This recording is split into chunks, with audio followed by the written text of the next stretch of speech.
Kells, what's up? Hey, how you doing, Mark? I'm good. You ready for this? I'm so ready. Let's do this. All right, welcome to the Steel City Roundtable, your home for real people with real stories, where everyone matters and all stories deserve to be told. So before we get into the show, we do have to go over a legal disclaimer here with you. The views and opinions expressed on the Steel City Roundtable are for entertainment and informational purposes only. We are not professionals or affiliated with any professional organizations. If you are in crisis, please dial 911 immediately and seek professional help. Now, back to your hosts. Mark and Kells, take it away. Hey guys, welcome to the Steel City Roundtable. I'm one of your hosts, Mark Kneebone. As you know, my lovely co-host. Hey, I'm Kelly Gibson. How you guys doing? And then our technological genius. Hey guys, it's John. How's it going?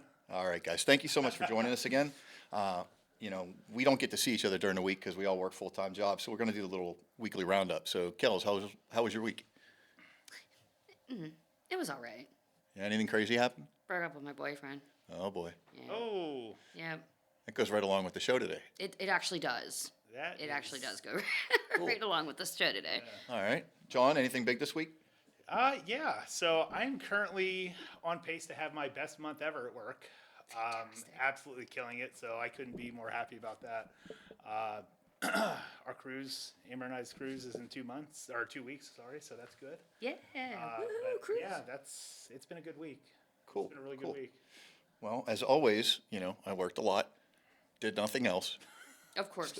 Went to jiu-jitsu this Yeah, week, you so did that go was to good. jiu-jitsu, Yeah, man. I went to jiu-jitsu Saturday, went to the gym 3 days this week, so it was a good week for me. But Can't teach an old dog new tricks. you can try. You can try. This one's stubborn though. As always, I'm glad you guys are here. John, Kelly, I love you guys. It's great to get together with you every week. So last week we dove into relationships a little bit. We were talking about the beginning of recovery and how it can be difficult, and somehow we segued into relationships. So let's dive into that a little deeper today. All of us have had good relationships, bad relationships, toxic relationships. So I'm going to go right to you because you mentioned that you just broke up with your boyfriend. Yes. So let's get to him later, but let's go back to you growing up in relationships. What do you remember, like toxic, good relationships? Like, how did it go for you growing up? Because I know I had a lot of shitty relationships growing up. I had a lot of shitty relationships growing up, but that was before. You think that the first guy that you're going to date is, for me personally, like as a 12-year-old, 13-year-old girl that's going out with someone, yeah, holding hands, that type of thing. You think that, I'm gonna marry this guy. I'm gonna go through high school. He's gonna be my boyfriend forever, and we're gonna have this beautiful wedding. You plan your whole wedding out, and then they break up with you like 3 weeks in, like, oh, it was a good run. So those don't count. So let's talk about dipshit number one, your first serious relationship. My first serious relationship. I'm gonna have to go with Cheyenne. Or should we define serious? Yeah, let's define serious, because seriously, So this is not serious, right? Just doing this, yeah, no. right? So like emotional connection. Okay. Well, what's your definition? I think it's when you start working together to solve real world problems. So you form a teamwork. A teamwork, yes. Partnership. 100%. Yes. Cool. What about you, John? What do you think about that? I agree completely. I've had a lot of relationships that were just surface level. Once you get past that surface level and you truly care about each other, you work together, you're gonna get in fights. Things are gonna happen, but it's willingness to work together, communicate.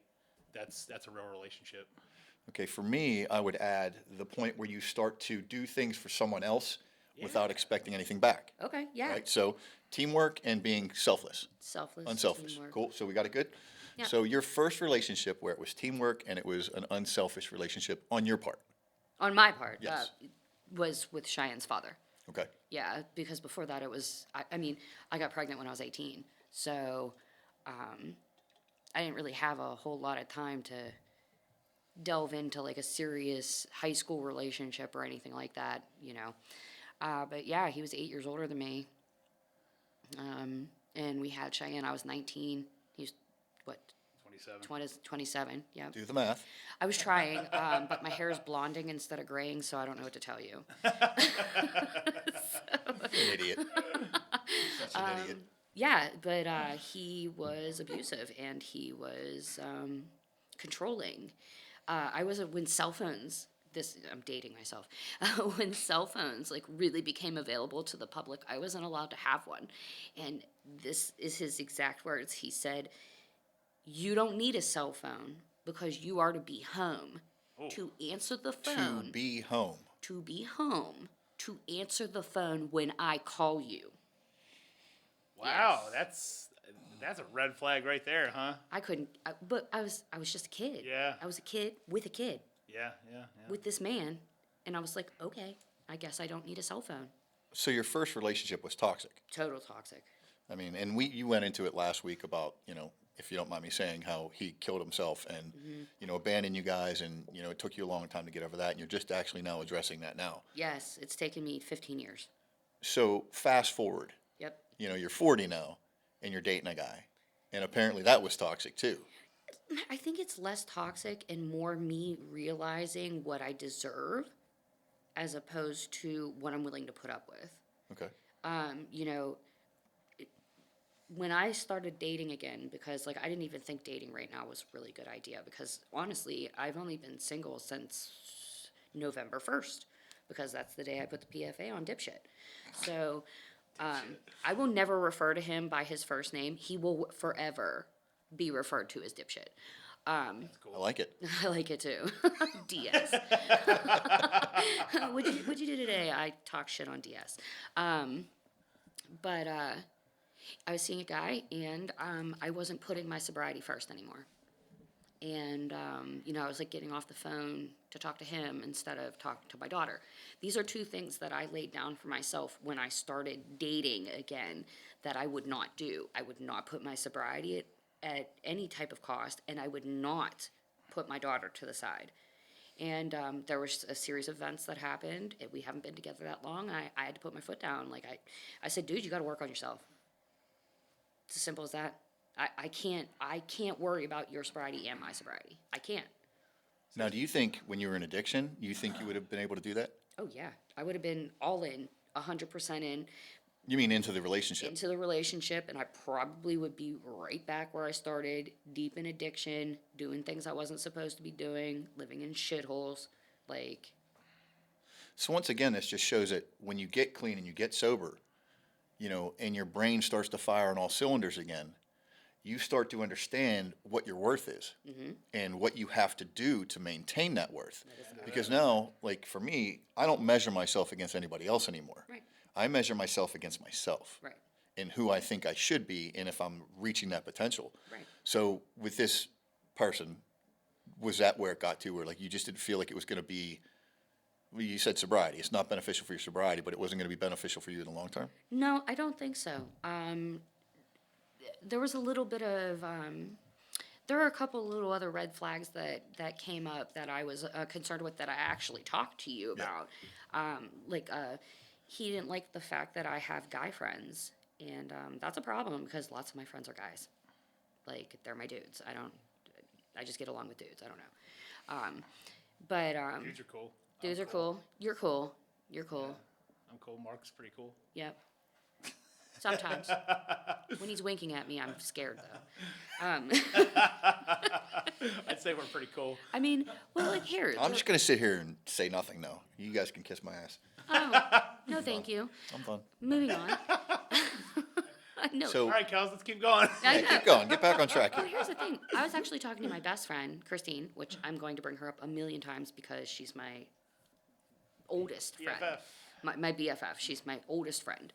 I was talking to her, and she said, when I told her I broke up with him, she was like, good. And she was like, and I wanted to tell you that the easiest way to measure if something is happening to you in a relationship, you should imagine if that same thing was said to me, or said to your mom, or said to your daughter, how would you react?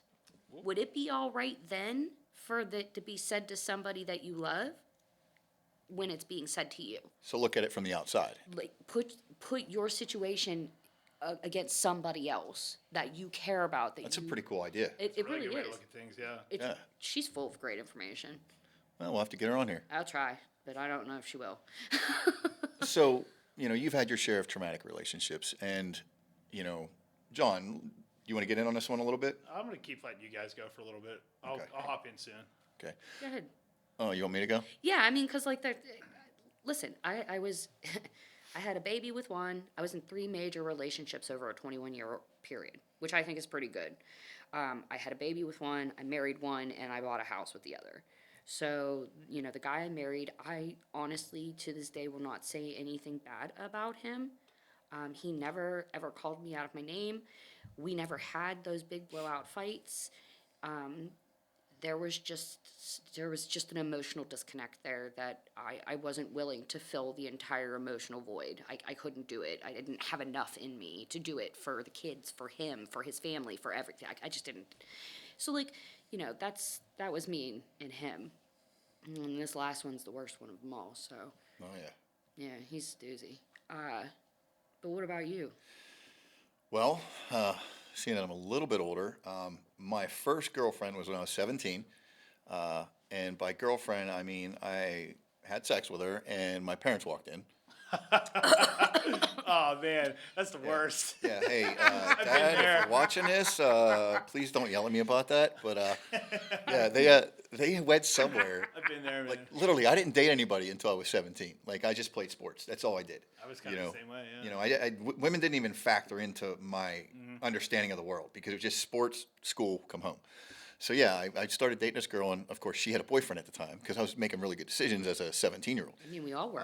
So we got caught, and I think my mom said something like, "God, I just hope you were safe." And I was like, "Yeah, I didn't use any power tools." So that's my personality, right? So I'm pissing mom and dad off. Yeah. So I transfer schools when I'm 17, and I started dating this girl, and we dated for 6 months, and then I went off to college, and we tried to do the long-term thing, but that didn't work out so well. We broke up. We got along pretty well though, but she actually is the one that I drank my first drinks with. Oh, okay. So that's when I cut my teeth with the booze, because I was really shy. All I did is go to do sports, and I didn't really know how to socialize. Sure. So I started dating her, and she was super popular, and I was just the idiot that nobody knew. So I would go with her, and we would drink, and this and that, and so we would drink every weekend, and then that just kind of kept on going. Oh, man. Yeah. I know how you feel there. So we went on and off for like 8 years. Wow. It was toxic because once I got out of college, it was like our lifestyles had changed.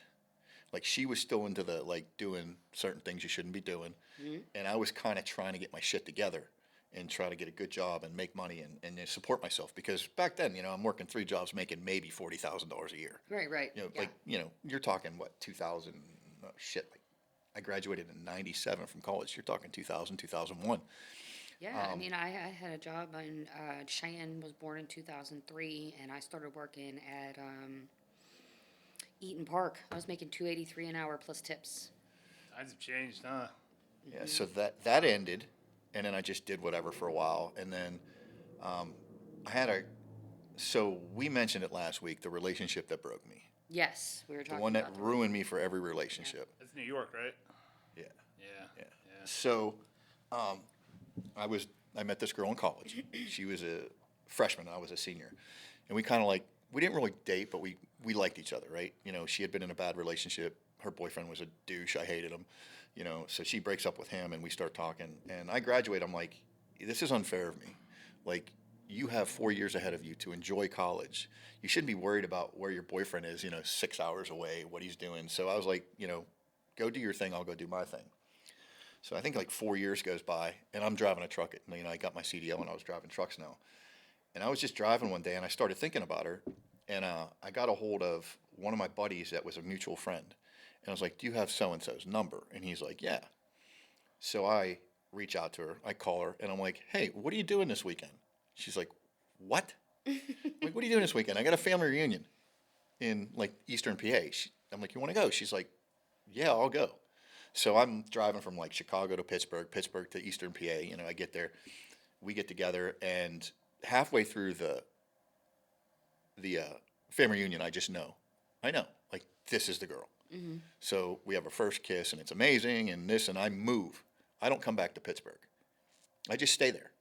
I live on my sister's floor for about a month, 3 weeks a month, then I get an apartment. Yeah. And I just stay there. So we start dating seriously, and we get engaged. And then by this time I was driving to New York City every day, doing like 13, 14 stops in New York City, 14-hour days every day, coming home, 3.5, 4 hours coming home because you're driving in rush hour traffic. Right. So I'm on the BQE, the Brooklyn Queens Expressway, and I'm trying to come back to the Allentown area, which is Eastern PA. And I get a phone call, and I can tell something's wrong. Like, I just don't know, but it doesn't sound right. Mm-hmm. And I'm like, what's going on? And she's like, I don't want to be with you anymore. And I'm in rush hour traffic in New York City. I can't go anywhere. Like, I literally wanted to jump into the river. Yeah. Like, I was so lost because we're supposed to get married, like I was in love with this girl, and I know she loved me too. But there was no reason. It was, I don't want to be with you anymore, and no closure. Like, why? So I didn't know until a couple years later, we reconnected, and a couple years later she told me what it was. And I'm not going to get into that because it involves some other people that I really have a lot of respect for. But that was it. Like, that's the only person that I've ever dated that I let inside of me, like let them know who I was. I didn't have that wall that you know the wall I'm talking about, where I'm just like this guy, but then when you get to know me, I'm a different guy. She knew everything about me, and it's pretty rough because I put every effort I had into this. So I finally get home, and this is when I think my drinking really started to take off, because I was just drinking a fifth of Jack Daniels every day after work, because I would just go meet my buddy Russ. I would meet him at the bar, and we would just get hammered every single night. So that went on for a little bit, and then we kind of still talked a little bit. Like, she and I would talk once in a while, and I was like, still trying to figure out what the hell's going on. And I'm like, listen, I'll stay here for 6 months. After 6 months, I'm going back to Pittsburgh, and you kiss my ass.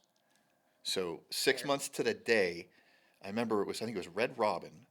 We meet at a Red Robin restaurant, and I'm like, get your head out of your ass yet?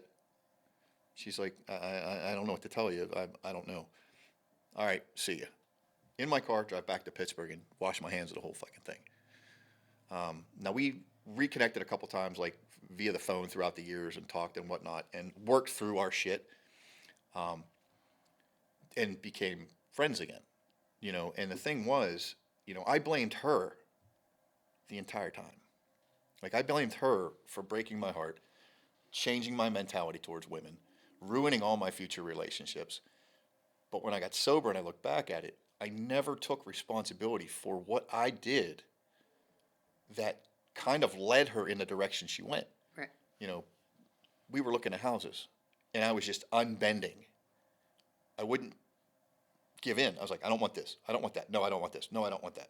So I was being very difficult. Wait, not you. Oh. Chill out. Sorry, I had to just sprinkle a little Chill bit out. of what? Take your fairy dust and shove it. Oh, it's. But yeah, so, I never took responsibility for anything. And, like, there was more things to it. Like, I was very insecure job-wise back then. Like, I was jumping from job to job to job to job, trying to find the best paycheck. And her parents, who I have a lot of respect for, didn't like that. And I don't blame them. It's their baby girl, right? Yeah. So, like I said, we've reconnected throughout the years, and we've come to terms. And when I got sober, I reached out and apologized. I made my amends to her, because for the last 20 years, I let her think that I blamed her for everything. Yeah.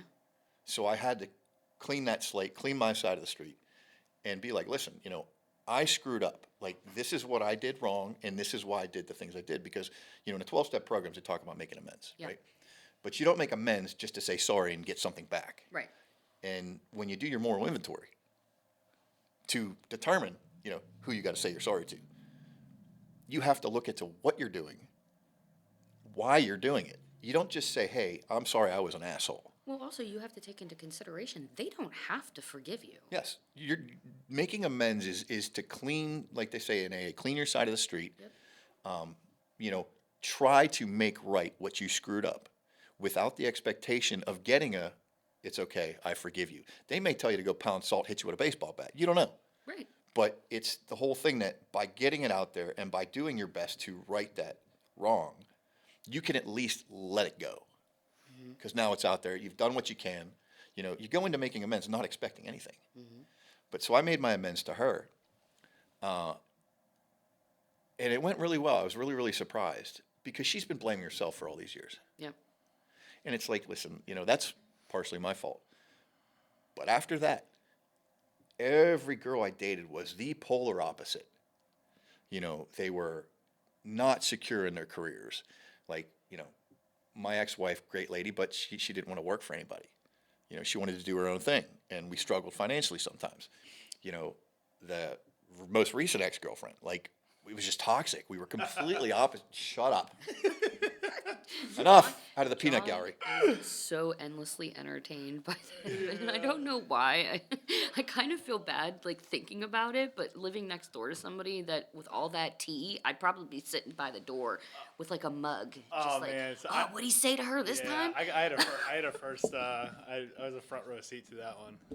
That was while we were living in Cranberry. Did you ever put a glass to the wall so you could hear better? It was very vocal. You want to let me know when you two are done? I mean, that's so funny. Crybaby. Oh, no, but so then, like this last relationship, like I said last week, she was a great person, great mother, but we were not meant to be together. Like John said, water and oil. We were just terrible together. When it was great, it was great. When it was bad, it was like literally like Hiroshima. It's explosive. Shit was just blowing up everywhere. Yeah. You know, Pearl Harbor, even. And like it took me getting sober to look back on these things and see that every relationship I had was just bad. Like I got married, and I never should have gotten married because we were going to therapy before we got married, like to try to fix our shit. And to me, that's a big no-no. If you're going to couples therapy and you're not even married yet, you got some major issues. See, when I got married, it completely felt natural and normal. I've known my ex-husband since I was 12 years old. You know, he's always protected me from 12 to now. Like when all this happened with the most recent, DS, one of the first people I called was my ex-husband. Believe it or not. But I mean, I think it's different for women and men. You know, like guys, when their relationship is over, like we have to be, by society standards, like don't show your emotions, be a man, rub some dirt on it, you'll be okay. Women, and I'm not saying this to be chauvinist or a jerk, but it seems like women in a breakup, they get more time to adjust. They get more time to get comfortable because all their friends coddle and say, "Oh, it's okay. You're gonna be fine. We're here for you." Guys are like, "Suck it up, dude. Stop being a bitch." Well, here's the thing with That's him. exactly it. Yeah. Well, here's the thing with him. Like, when everything happened, he didn't blame me. He literally stood up and said, "No, she's right. She was completely right to leave me. I was emotionally unavailable. It is my fault." And I said there was probably more I could have done. Because I'm not going to lie, like, you said you've been toxic before. I'm 1,000% sure I've been toxic before. And manipulative, and I know, right? And in all the bad things. Folks, this is recorded, but we don't cut anything out, so it's like it's live. Yes, so, sorry. Not sorry. So anyway. That's raw and uncut. Yeah. Yeah, seriously. So, you know, you said that you weren't there in your relationship. Your marriage wasn't horrible, but it was just like you guys weren't there for each other. Is that? Well, here's the thing. Anything that he needed, he had. You know, my typical work day. We'll just go with one Monday during the school year, okay? I'd get up at 5:30 in the morning. I'd make all the kids breakfast. I'd get them all ready for school. I'd check all their homework. I'd get their lunches together, and I'd get them to the bus stop. They'd go to the bus stop. I'd go to work. I'd work all day. I'd come home. Then I would take them, if they needed to go to the dentist or the doctor, I would take them there or there. But that's not always an occurrence, so we'll just go with a normal day. I'd come home. I'd make sure, and then in the morning I'd pull out whatever it was I was making for dinner that night. And because my ex-husband and my children didn't eat the same thing, and I was a vegetarian at the time, I made 3 dinners a night. Yeah. So I'd make 3 dinners, he'd sit in the living room. I'd bring him his food. I'd bring my kids their food. I'd take everything back. I'd wash all the dishes. I'd do a couple loads of laundry, and then it was bedtime. I had to check homework. I had to do this. I did that while he sat there the whole time. There's no teamwork effort. There was in there at no all. teamwork at all. I was in charge of everything. And he wasn't working either. Oh, really? He was not working at the time either. I mean, not that that makes it better, if the guy is, working and, providing. It should still be a team effort at the end of the day. Exactly. you know. I would have been happy with I worked and he did a couple loads of laundry and made dinner Yeah. twice a week. I'd still be married if he did that. See, I'm not going to lie. I was kind of that guy to an extent. My ex-wife and I, we were together for 13 years. 13 years. We got married after, I think, 6.5. And like, honestly, it was one of those things where, like, where do you go? Like, we've been in this little circle, just running around in circles for the last couple of years. So something's got to change. And, we were having some issues and we were starting to get along a little better. So, we got married. And then everything changed. Some things happened, with like just circumstances we couldn't control. And we started to not trust each other. We started to not confide in each other. I started to become completely antisocial, which has a lot to do with the police department, things that I dealt with there, and some of the PTSD stuff, but another episode. Yeah. So I shut down. And she took care of the dogs. She took care of the house. I was the one that cooked, but she did like everything while I was gone. He's a really good cook, by the way. Oh, yeah, he dropped off beef stew at my house, and I'm, like, waiting for a special occasion to eat the second portion. It's still in the freezer, like, I was like, is it a beef stew night? No, not yet. I used to love whenever we lived beside each other, Mark. I would randomly have a knock on the door. Mark would be cooking some food, like come down, eat some food, or he'd just show up with something. I'd be like, all right, that's cool. It was always so good. Hey, man. 'Cause at that time, I wasn't really cooking at all. No. I was, how I was at Yeah, that point in my yeah. life. Yeah, I wasn't cooking. I wasn't worried about that kind of stuff. Well, I actually know, like, the catalyst of what happened to make him that way. Because he wasn't like that when we first got married. He had a great job, and he's super smart. But his dad. So he was present at one point in time. Oh yeah, like that whole mess was the last 3 years of our relationship, and it was centered around his dad passed away unexpectedly, but expectedly, if that makes any sense to those out there, where a doctor gives you hope that they're going to be around longer than they actually are around. Oh. And it was shocking, but yet not unexpected, but it hit his family really, really, really hard, especially him, and he just spiraled into a deep depression and to a place where I couldn't reach him anymore. Yeah, see, I think my issues in the marriage really started and when some guys that I worked with at the police department got murdered. Oh, Lord. And I never processed any of that. I never processed any of the guilt, because I was lucky enough not to be on the call they were on. It's actually a term for that, survivor's guilt, right? Yeah, but I was unlucky that I wasn't on that call because I would, as every officer is going to tell you, when these things happen, you just wish you could be there to help. Yeah. To just do something. Being helpless in the background sucks, and I'm not going to get too deep into that situation, but, my wife and I didn't have the best communication, my ex-wife, didn't have the best communication, so, months went by where there wasn't are you okay? But I wasn't volunteering any information either. I wasn't saying like, I need to talk. I'm hurting right now. I just bottled that shit all the way down and just left it there and tried not to acknowledge that it existed. Mm-hmm. And, I was drinking. So, it was just a snowball effect. And, to this day, once again, I got sober and I started to take responsibility mentally for the things that I had done. Mm-hmm. The fact that I was distant, I wasn't affectionate. I didn't give her the things she needed. I was always bitching about little shit. I was always frustrated about money. Like, I put her in an unwinnable situation. Mm-hmm. Now, granted, we both had our part in this marriage going to Shitsville. Of course. It's always a two-way street. There's always faults. To And at some point, maybe I'll be able to make amends for that. It's still a little too sensitive because some things happened at the end of the marriage that I don't agree with, and the way it ended was kind of screwed up. But in the end, it's what had to happen. Just like we learn in sobriety, you are where you are because you're supposed to be there. Yeah. So this was supposed to happen. It left a sour taste in my mouth the way it went down. But once again, she wasn't my type. We just were opposites.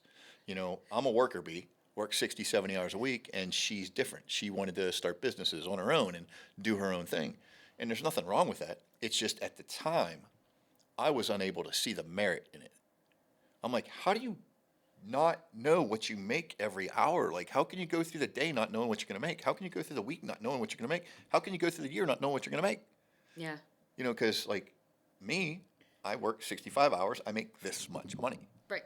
So I was so focused on the money aspect of it, which is a byproduct of the alcoholism, because my life was so out of control.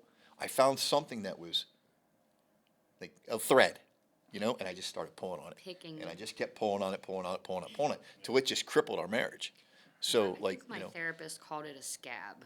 That's gross, but that's what Yeah, you. I mean- It's like reopening wounds. Yeah, I have a scab on my arm right now. Oh, Slit my arm open in the shower. did you get a boo-boo, John? I did, aw, yeah. him You got a fall. boo-boo. Yeah. Boo-boo got a boo-boo. It's funny that you mentioned polar opposites. Me and my ex-husband are completely opposite. Completely. Yeah, he's a man. No. Beyond the anatomical bits that make him different from me, you dumbass. Just real quick, I love when he loses his shit over there. When he loses it, I just love everything we're doing. It makes this all worthwhile. Hey, listen, we don't care if we help anybody. We just want to hear John laugh. Poor John. Oh, hey, I'm happy to be the laughing guy. Right? I enjoy laughing. No, he's 6'2". Yeah. I'm 5 foot. I've always been. Wasn't round. DS the size of a double wide? Yeah. Are you really 5 foot? I thought you were like 4'7". No. I'm joking. Do I look like a dwarf to you? Her sister and her daughter are 4'11". We Yes. talked about that on the first Is your episode. daughter really 4'11"? Yeah. Wow. Yeah, we're itty bitty yet mighty women. Wow. Yeah, when Willy Wonka Like the second comes out, they got a couple more Oompa Loompas ready to go. Yeah. Hey, look, I look bomb in orange. Yeah. I'm just saying. And hey, I heard that they're making a new Lord of the Rings, so Hobbits, Oh, their feet are gross though. Well. Feet are gross, y'all. best movie series ever made, Yeah. best awarded movie series ever made. Remind me to bring that up when we talk about your failed heavy metal band. When we do that episode of John's epic failures. Yeah. Okay. Oh man. Yeah. Yeah. That was. Hey, it was a short-lived stint in my life, but it was fun. We were rockers. Our name was Betrayal of the King. If anybody's wondering, we sucked.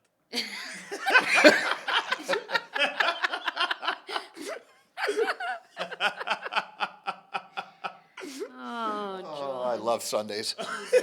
I absolutely love Sundays. I totally don't even know where we are now. I was talking about I'm being totally round. lost. You Do guys you want to just heard? talk about what were we talking about? We were talking about me being a midget. You being complete opposites. That's what it You was. being an Yeah. opposite with Okay. your ex. I mean- Dial it back in, right? yeah. Let's reel it in. Oh, here. well, yeah. No, he's. I went for my marriage, and then there we go. Okay. Yeah, I mean, back. he's I'm back. he's 6'2", and he's probably maybe 130 pounds soaking wet with steel toe boots on. And Shame Bane. when he married me, I was at my absolute biggest. I was 5 foot and probably 250. Really? Yeah. There's no way you weigh I as just much keep as I do. picturing the Kool-Aid Man with them little legs, Oh no. big round ball. No, I mean we're on the Willy. Oh Wonka kick. yeah. We're on the Willy Wonka kick. What about the girl that turns into a blueberry? Oh, What was her name? Violet. Violet. Yeah, Yes, Violet. Violet that chewed gum like a horse. Uh huh. Yeah, she did. Anyway, yeah, I'm done. Just keep going. Oh yeah, and I was real focused on going back to college. He was completely content with the hands-on knowledge that he learned in trade school, which everybody, trade school is an option. Please, I am not knocking trade school. We need plumbers, we need electricians, we need carpenters, we need engineers, we need heavy highway, we need concrete pourers. We need all these people to Those keep things our are recession infrastructure. proof. Yeah, that these are important jobs.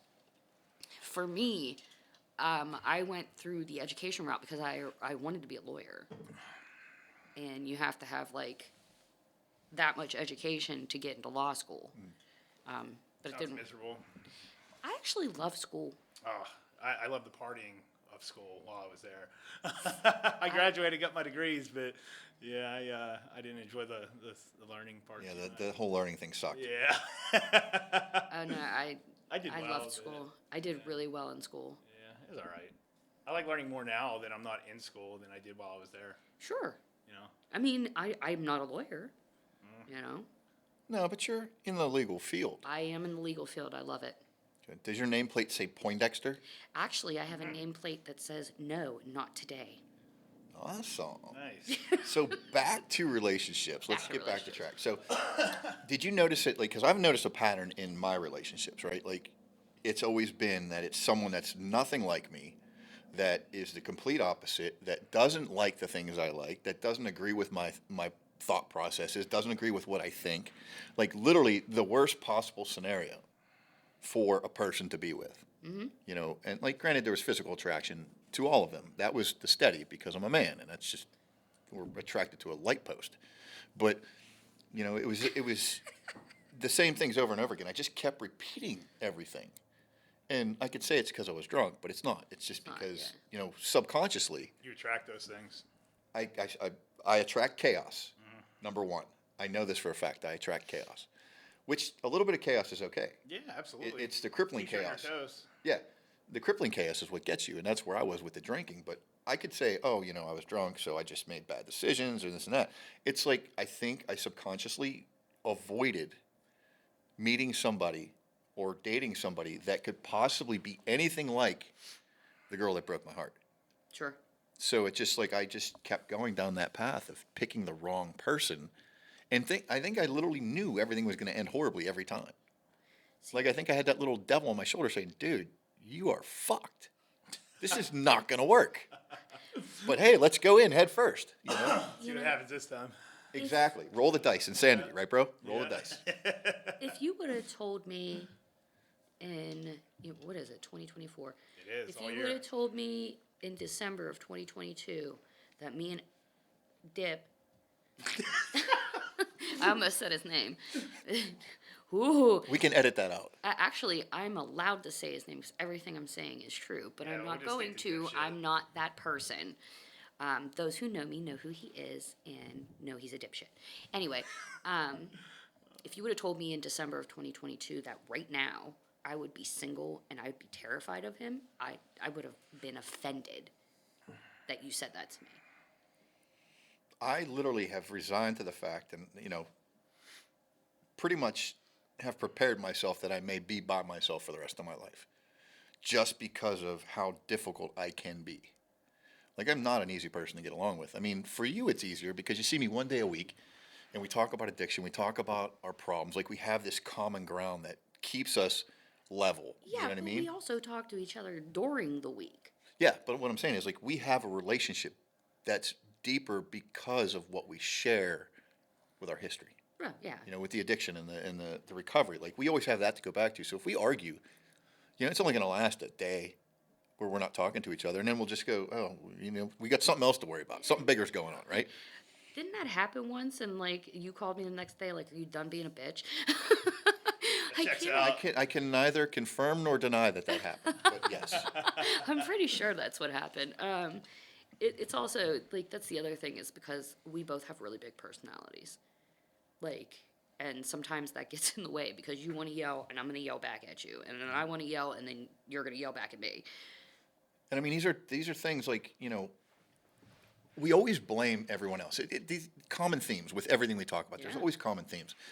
We always blame everybody for everything that goes wrong. You used to know, do that too. in relationships, with our families, with our jobs. Like, it's like it's a default Yeah. for the human condition to blame other people because you don't want to take responsibility for your character defects and your weak points. Yeah. You know, and I think since I got sober, and once again, common theme, I've become more in tune with how much of an asshole I am.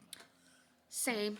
You know, like I know the things that I do that are unfair to other people. So I consciously try not to do those things. Right. Like when we started this whole project, right? You remember the first day we got together and we were trying to shoot and we couldn't get anything to work, and I'm like, and John scuffed up the wall and Yeah. I lost my shit. Oh yeah. You know, that's me. That's Mark, right? So, you know, Mark 2024 2.0, I have to stop myself and sit there and go, dude, it's not that big a deal. Don't be a dick. Don't treat your friends like shit, because that's who you were. You know, and it's really, it's amazing. It's amazing that what happens when your brain is clear of the substances. It's amazing how you finally evaluate your own human condition. You evaluate who you are as a person at your base core level. And that's where you find your strength to recover. That's where you find your strength to be the best you. That's where you find your strength to do the service work. Yeah. So, you know, this whole thing that we're doing Yes. would not happen any other way. No. Because number one, I don't really like you guys that much anyway. Yeah, But, the you know, feeling's mutual. But like I would sit there and nitpick every little thing, right? Like, John, you did the zip ties wrong, bro. Like I forgot to tell you earlier, you did the zip ties wrong. Yeah. You know, Kells, you know, you're doing this wrong. You should be sitting on 2 pillows, not 1. You know? But I literally think that, you know, sobriety is a gift to those who are willing to fight for it every day. You know, if you're willing to look at yourself and determine that you are not innocent in the scheme of things. You know, you're probably more at fault than anyone else, because we cry wolf, we whine, Yeah. we piss and moan about about everything. taking accountability We're not for getting your a own fair actions. shot, right? So, you know, I think 10 and a half months now, something like that, I've been sober, and I'm making mistakes every single day. You know, I still slip into these patterns of, you know, becoming codependent again and becoming antisocial again and becoming irritable around people. So I have to sit down and be like, dude, like that guy has to die. That version of you has to die. Because if it doesn't, none of this shit you're trying to do in your life now is going to work. Yeah. You're still going to hurt people all the time. You're still going to treat people like shit. You're still going to piss on life.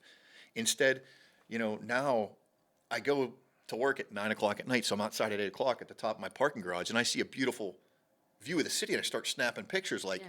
I never would have done that before because I didn't give a shit. I just wanted to drink. I have to tell you this because this is a typical Kelly move, because I am an asshole and I can't help it. I was driving to my house, and I looked between the buildings to my left, and I saw the most beautiful sunset. And I was like, oh, that's really pretty. I turn back around, and I go to turn onto my street, and there's a guy standing in the middle of the street looking between the buildings, really admiring the sunset. And I beeped real loud at him. I was like, get out of the street. Like, This guy's having just a This guy's just having a serene Yeah. moment, and you're fucking it up. a cathartic moment. You remember when we took this? yes. Is that the one we took? This is the adaptation that we had to do to get this made. But the first one we took from this view, you remember how nice it was? It was, but we had to go into a not so nice neighborhood at night, through a back gate, through the snow, up a hill, in the cold. I see nothing wrong with that. I mean, we got a great picture. We did get a great You know? picture. Out, kick ass. But like, you know, the thing is, me before would have the backdrop would have been like something really stupid. You know what I mean? Like checks out. 2 assholes and a prince or some shit like that. You know what I mean? I think one of the first names we had was what was it? 2 drunks on a mic. 2 drunks on It a was mic. like one of the first names we came up with, and I was like, "Oh, it sounds awesome! It's amazing." And then I'm sitting there like 3 days later, like, "You're an idiot. That's so dumb. Nobody's Yeah. gonna take you seriously." There was another one I really liked that we kept talking about. Was it "Life Sucks, Wear a Helmet"? That one was funny. That one was really funny. No, I can't remember which one it was, but I really liked it. There were so many. Remember, I sent you like 7 pages of names. He just sat there. So neurotic. Yeah, he just sat So there and neurotic. wrote every single little catchy thing you could possibly come up with. Yep. And we just sifted through them. Yeah. I don't even think. I'm trying to remember what that one was. What the hell was it? Yeah. There was a coffee one that we had. There was a coffee one. Yeah. Yeah, it was like, I don't know. Well, I'll go back and I'll bring those all up and I'll put those on the screen so you guys can see what kind of like crazy I am. It's like 75 different names, and some of them are so dumb that a 3-year-old would have done better. Yeah, they're really dumb. But not. But honestly, like out of the group of us, he was really putting out the only names. Like Mark was really on top of that shit. Like he was really. I'd like to know some of these because I wasn't even a part of this whenever you Yeah. were going through that. Dude, Yeah. it's in that notebook. Is it really? Yeah, flip through, see if you can find them. You start reading some off. They're really dumb. But yeah, I mean, that's, I know I'm ranting and I'm going off on a tangent, but the whole idea is that, in getting sober and getting clean and determining what my higher power is and what my motivation is and what is out there that is helping me get through life every day, I realize that I am a shit Yeah. and I need to change me. Now, my character is always going to be the same. Yeah. But I can change the way I interact with people. I can change the way I treat people. The only two things in my mind that I have control of are my opinions and my actions. Yeah. Nothing else in this world am I going to have any control over. Yeah. And when I try to take control, that's when shit goes south quick. Yeah. I don't know about you, but that's me. Well, one of the things that I've been actively doing, and it's very helpful, is like I'll go to drop the tea with my best friend, and I'll call her and I'll be like, well, and then I'll stop myself and I'll be like, okay, it was me too. It was definitely me too. Like I have a part to play in this. Taking accountability. Taking Like it. accountability, and she'll be like, she's been telling me for months now. I'm so proud of you that you do that now. Like, yes, this thing happened to me, but I played a part in it, and this is the part I played in it. Does it make me still like as terrible as I was before when I was trying to hide all of these things? And we're trying to sweep your accountability underneath the rug so that you can continue to be the shitbag that you are, instead of owning up and being like, yeah, like, for example, I broke up with my boyfriend. I did that completely selfishly because I need to focus on my sobriety. And I couldn't be a part of a relationship that wasn't aiding in my sobriety. Well, Counteracting almost. Yeah. Honest, Yeah. That's what it was. something you hear a lot in AA is clean your side of the street, Yep. trust God, and help others. Yep. Into If you that. do those three things, you will live a much more productive and better life. Yep. And like I said, I won't preach AA, but I will mention it because I'm active in a 12-step program, and it's one of the things that's kept me sober in my really rough times.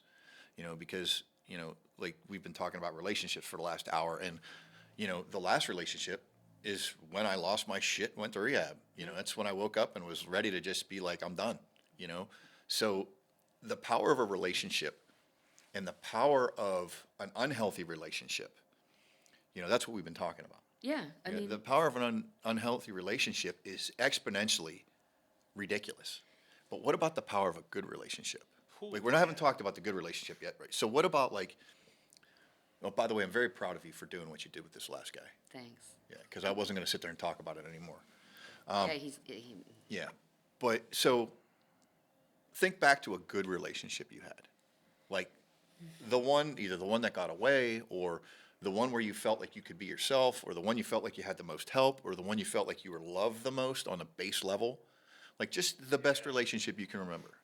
And John, if you got one, That's you're the in one yours right that's now. the one You're in that yours I'm right in. now. Well, Yeah. talk to us. yeah, John's Yeah. got a better example of Yeah, that. so that's the one that I'm currently in. I've, been through my relationships in the past, and I was actually, to be completely transparent, the toxic one in a lot of those. Even a lot so in this one that I'm in now, but she's stuck by my side. It's because you've got the woman right there. That's the one. Yeah, I know. Believe me, I know. You've got your flower girl right here. I'm a flower girl. If they ever get married, I'm either going to be a groomswoman or I'm going to be a flower girl. It's as simple as that. It's going to happen. Absolutely, you guys will 100% be a part of it. But no. Can so- we have your wedding on the podcast? I can sing, you know that, right? Yeah, failed band with old dudes. With old dudes. Yeah, yes. I forgot you were in a failed band too. Yeah, that's right. But no, so the difference, obviously, like we were discussing before at the beginning of the show here, the difference is, like you said, Mark, it's being selfless. She's like that for me. I'm like that for her. We don't count favors, right? If I do something for her, I don't expect something in return. She's the same way. We do it because we love each other, right? We've had our fair share of ups and downs. You know, I was a knucklehead at one point in my life. Well, let me ask you. Like, I remember she left for a while, She right? went to Florida, yeah. And then she came back. How did you feel? And let me know if I'm out of place here. No, it's okay. Like, you knew she was the one before. Yeah. Because you used to talk about it all the time. You know, you said, know. she's it. You know, like, this is it. Like, and you were talking about, like, things you wanted to do in your future. And then things kind of went south for a little bit. And then when she came back. Oh, my gosh. Like, Yeah. what was that like to, like, see someone you know you loved? But I'm not going to lie. You weren't really in the right place mentally. I wasn't. But no. to see that person go away, and then, you know, you're by yourself, and then she comes back into your life, and then shit just goes Oh, my gosh, yeah. up and away. So this was 2021. I was still a knucklehead. I wasn't in a great spot in my life. You know, I was still going out, partying, drinking, stuff like that. And she wanted to move in with me, and for whatever reason, I wasn't ready, right? And she ended up moving back to Florida, and it was devastating. And I had a hole in my heart. I did, and I tried to fill it by going out, drinking, doing whatever. I don't want to talk about it, but Yeah. you know, I was just trying to you know, fill that void. Whenever I went to Florida, whenever we decided to go ahead and get back together, oh man, it was joy filled. I remember you came back up, and you were like, your head was this big. Like, you were so happy. Like, I know. you had been in this hole, and Yeah. like, there was days where you were good, but most of the Yeah. time you were shit. I know. You were just down and out, you know. Yeah. And then I saw that you were. I'm like, dude, what's going on? He's like, Amber's moving back up here. I'm Yeah. like, okay, good for you. Yeah. No, I'm very happy. You know, that we did find our way back to each other. You know, it was a tough time being apart from each other, and I had called her a couple. We kept in contact a decent amount. I was doing some things I shouldn't have been doing, but you know, we did keep in contact, and you know, I sometimes you don't know what you have until it's gone. As cliche as that sounds. No, it's not cliche at all. It's for real. Yeah. Well, you also said that, you know, you had a hole in your heart, and you were kind of a shit, and you were toxic. Yes. You know, and your depression, right? We talked about your depression in the first Absolutely, I'm episode. open about it. So, when she came back, Yeah. is she an integral part of your mental health recovery? Oh my gosh, yeah. She's my rock. Aside from Jesus Christ, she is, you know, she's my rock. She's there for me through everything, through the ups, through the downs, and gosh, I probably would have left me. Whenever, you know, some of the ways that I treated her, you know, I was just depressed, sad. I didn't want to do anything for a long time, actually. And you know, like I said, you know, I discussed this last time. You know, I truly found myself in a purpose through Christ. But she is my rock, alongside with my mother. Those two are the two most important people in my life by far. But yeah, I made a whole 180. Kells, you didn't really know me like Mark did at this time. I was a different person. I mean, the common denominator of all this is that we're not alone. Oh, yeah. You know what I mean? With everything we're talking about, like bad relationships, good relationships, how do we get through those things? We got through them because we had friends and family Yeah. that Support helped us system. out. We had our support system. How am I getting through my alcoholism? You guys, my friends, what's left of my family. You know, you're getting through your depression and what's going on with you because you have a great girl by your side who doesn't take your shit, puts you in check when she has does. to, and she lets you know how it's going to be. Yep. You know, and you've got Cheyenne. I do. So you've always got something to fight for. Yeah. You know, it's been a little different for me because, like, I had to get a dog when I got back. Because, you know, I Dog's pretty much awesome. stay to myself with my job. You know, with my job, I'm gone crazy hours and I work stupid hours. So I'm never around when people are off. Right. So I got a dog. And that's one of the things that helps me stay sober is because I have little Maisie over there She's a very going pretty crazy all little day girl. long. But like I said, the common denominator is that, you know, we're never alone. No matter what we're dealing with, the only reason why we're alone is because we put ourselves there. Oh, without a doubt. You know, we seclude ourselves. We drown ourselves in such negative bullshit that we forget that there's a good side to everything. You know, like bad things happen, so do good things. I was a drunk. Really, bad drunk, and now I'm sober, and I got you guys in my life, and I'm meeting new people, and I'm getting to spend time with really awesome people. And I no longer think along those negative lines all the time. And granted, it still slips in, but I can't say this enough. Here at the round table, we want everybody to know that you're never alone. No. You just have to reach out. You just have to trust that the people that you've surrounded yourself with are going to be there for you at your worst point because they're there for you at your best. That's a Well, beautiful way of putting it. Also, amazingly enough, we put the first episode out last night. Yeah, it hit Spotify last night. It's going to hit YouTube tonight at 6 p.m. Yinzer time. Yinzers. By the time they're seeing this, it will already be 2 episodes in. Dude, we're pretty excited about this. I know. have to admit. It's just, it has to be said because we all have, like, Mark has bled, sweat, and cried into this. He has cried a lot, yes. He has cried a lot. I've cried a lot. Like, I have flicked my tears in his direction to I remember help. when we finished the first episode, you gave me a kiss and grabbed my hand, and you were just trembling. I was so Because excited. you're so excited. Yes. So yeah, I was the delay for 3 weeks to get the first episode out. You weren't the delay. We ran through a lot of issues. Listen, don't blame yourself. We wanted to wait until things were ready, until things were perfect. Yeah. You know Well, what I they're mean? still not perfect. We're working on it. Yeah. We'll have our socials up and our email up at the end of the show, so you guys can reach out to us. Yeah, we're gonna be putting out episode 2 this week, and we're actually gonna be putting 2 and 3 out hopefully this week, so we can catch up because we're a couple weeks behind. Well, the best part about it is a woman that I've known since high school reached out to me after she watched the episode last night, and she's like, I am so proud of you. She was like, one of the things is that, you were brave enough to get out of that situation. You were brave enough to take yourself out of the situation with drugs, out of the situation with the abuse. She said, but you have even bigger balls for coming on like an internet and on the internet and saying everything. I was gonna say, is there another internet that I don't know about? Yes. It's like how my mom dark web. My mom calls her Facebook page. She goes, "It's on my website." It's on the old interwebs. She's like, "Do you see this on my website?" Oh, I drive Cheyenne crazy because I call it the Google. She gets so mad. She's like, Mommy, it's not the Google. It's just Google. Yes. But anyway, she really, and then she called me. We exchanged numbers. We haven't talked since, I don't know, early 2000s. And I reconnected with her, and I'm so glad I did. That's fantastic. This has brought people back into my life that actually matter, that want to support, Yeah, and we've said it before. We'll say it again. Like we're not here for shares. We're not here for likes. We don't want to make money. We don't care about any of that stuff.